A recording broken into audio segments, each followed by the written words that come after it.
I'm so glad we are here talking today about Freemasonry. I think this is one of those topics that there is a lot of information and maybe a lot of misinformation about. So we're going to get down to the nuts and bolts about what Freemasonry is and what we need to know about it. So I guess my first question to you is, what is Freemasonry and how did it get started?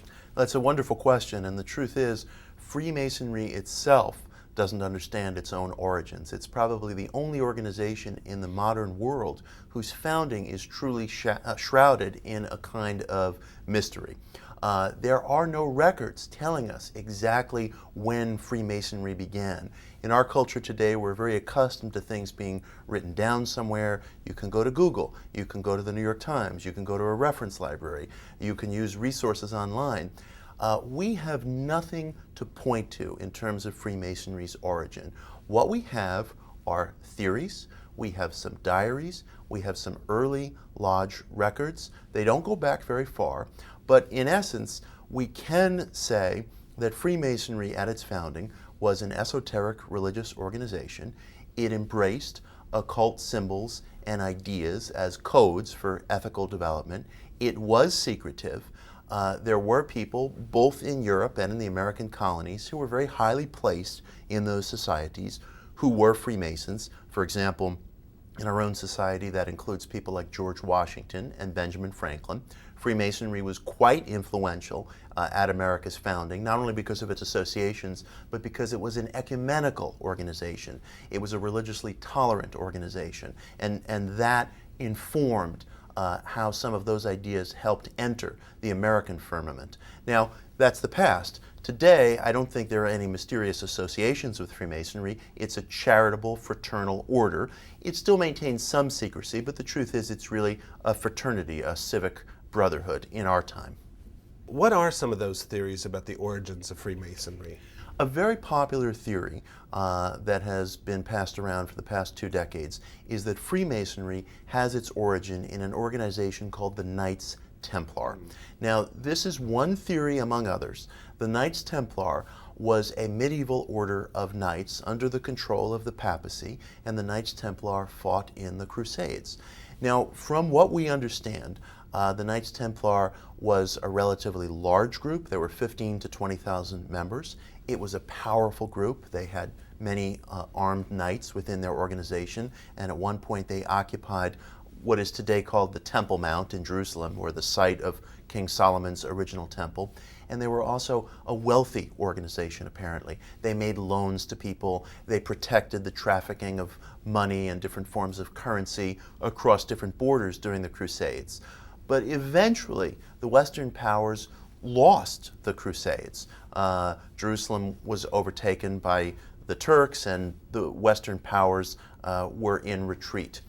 At that point, the church decided to suppress the Knights Templar. This was around the 1300s. It's not clear historically what the Knights Templar did to attract the hostility of the church. They may have been frightened by the organization's military power, its size, its financial might. Whatever the situation was, the Knights Templar ran afoul of the church, and the church brutally suppressed its members. There were instances of torture. There were instances of slaughter. Many members were imprisoned. It was a truly, truly brutal crackdown, the kind of which we see very little of in our own world today.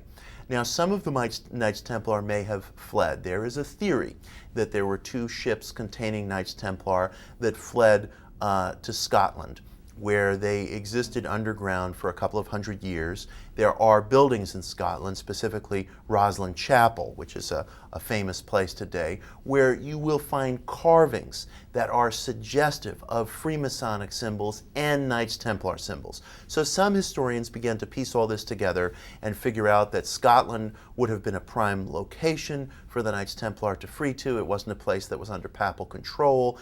They have found symbols that are suggestive of both organizations, and some of the earliest modern records of Freemasonry from the 1600s can be found in Scotland. So that in a nutshell is the Freemasonic Knights Templar connection, but it's just a theory, and there are many of them floating around. Yeah. Well, one of the popular ideas about Freemasons is that they have controlled great wealth, fortunes, maybe even the Holy Grail throughout history as well.